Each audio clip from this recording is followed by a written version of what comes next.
이번 시간에는 농지연금에 대한 이야기를 해보도록 하겠습니다.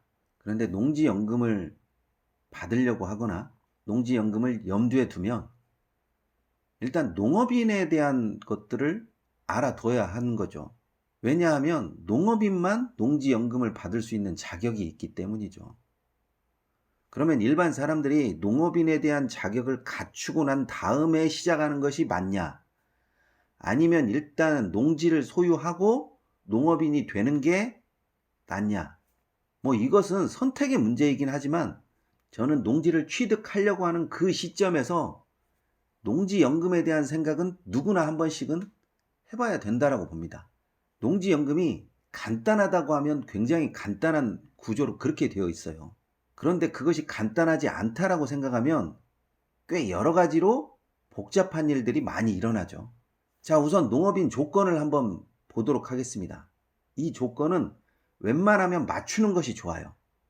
그리고 또 이 조건이 가지고 있는 요건의 핵심 사항을 잘 숙지해 놓으면 농지연금에서 과연 내가 농업인이 될 수 있는가 없는가가 쉽게 판별이 됩니다.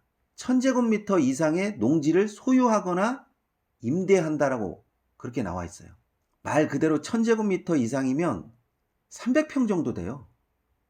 여기를 소유하거나 또는 임대해서 농사를 짓게 된다고 하면 농업인입니다. 물론 여기에 농업경영체 등록에 등록을 하고 또 조합원에 가입을 하고 이것은 부차적으로 일단은 이게 필수 조건이라고 보면 돼요.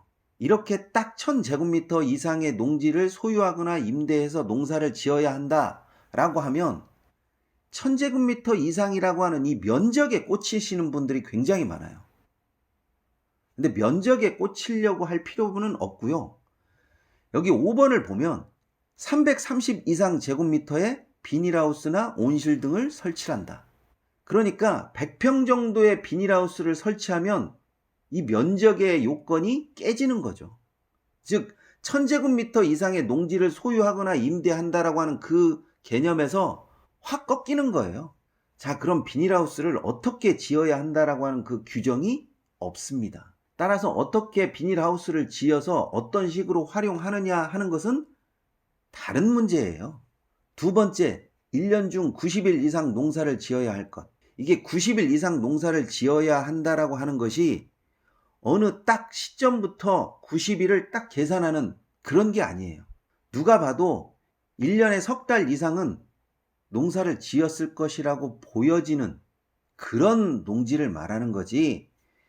자, 지금부터 1일, 마지막에 90일, 여기까지는 농사 지은 것으로 인정해줘. 여기까지 했으니까 농업인으로 인정해줘. 이렇게 할 수 있는 그런 것은 못 되죠. 자, 세 번째, 연소득 3,700만 원 이하. 냉정하게 이야기하면 기타 소득이에요. 기타 소득, 농업 외 소득으로 3,700만 원 이상이 나오면 너는 농사를 지어서 생업을 영위하는 농업인이 아니다라고 볼 수 있는 규정이 있는 거지. 자기가 다른 곳에서 연봉이 3,700만 원이 넘다고 해서 농업인이 안 되는 것은 아니에요. 3,700만 원 이상이 됐다라고 하는 것은 영농 경력에서 제외돼요.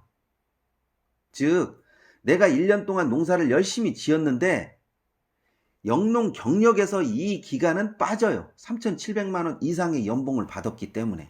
그래서 농업인이 되냐 안 되냐라는 문제하고는 3,700만 원하고 큰 관계가 없어요. 그러니까 농지연금의 첫 번째 조건은 농업인과 영농 경력을 분리해서 볼 줄 알아야 되고, 또 어떤 때 영농 경력과 농업인이 함께 되어 있는 것이 나에게 유리한지 불리한지를 따져봐야 될 필요성이 있는 거죠. 네 번째, 농산물 연간 판매액이 120만 원 이상. 자, 이것도 농산물 연간 판매액이 만약에 100만 원 정도가 되면 어떻게 됩니까? 농산물 연간 판매액이 120만 원에 훨씬 못 미치면 어떻게 돼요? 이 규정도 다분히 훈시적인 규정일 가능성이 농후하죠. 아직까지 누가 농산물 연간 판매액이 120만 원이 못 됐기 때문에 당신은 농업인이 아닙니다. 이런 이야기를 제가 들어본 적이 없어요.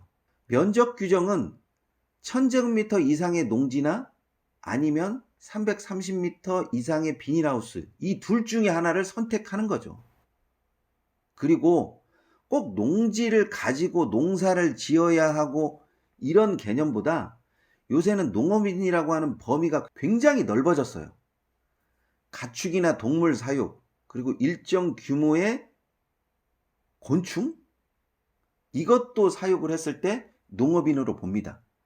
그러니까 반드시 땅을 경작해서 작물을 수확하고 이 부분만 농업인이 된다라는 것이 아닌다라는 것만 알아도 제가 볼 때는 절반 이상으로 농지연금에 대해서 많이 알고 있는 거예요.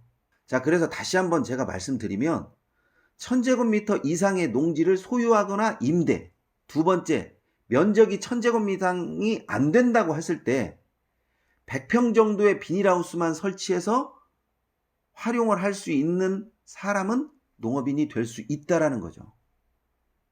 물론 연간 소득이 3,700만 원 이상이 나온다고 하더라도 농업인은 될 수가 있습니다. 다만 연소득이 3,700만 원 이상이 나온 그 해의 영농은 영농 활동을 아무리 열심히 했다고 하더라도 영농 경력에서는 제외됩니다. 가축이나 동물, 일정 규모의 곤충을 사육했을 때도 농업인으로 인정을 해줍니다. 이 규정은 조금 더 세부적으로 따져봐야 될 것 같으니까 제가 기회가 되면 말씀드리겠습니다. 우선 농업인이 될 수 있는지 없는지, 내가 어떻게 하면 농업인의 자격을 갖출 수 있을 것인지, 이것을 먼저 알아두는 게 농지연금의 첫걸음입니다. 이번 시간은 여기까지 하도록 하겠습니다.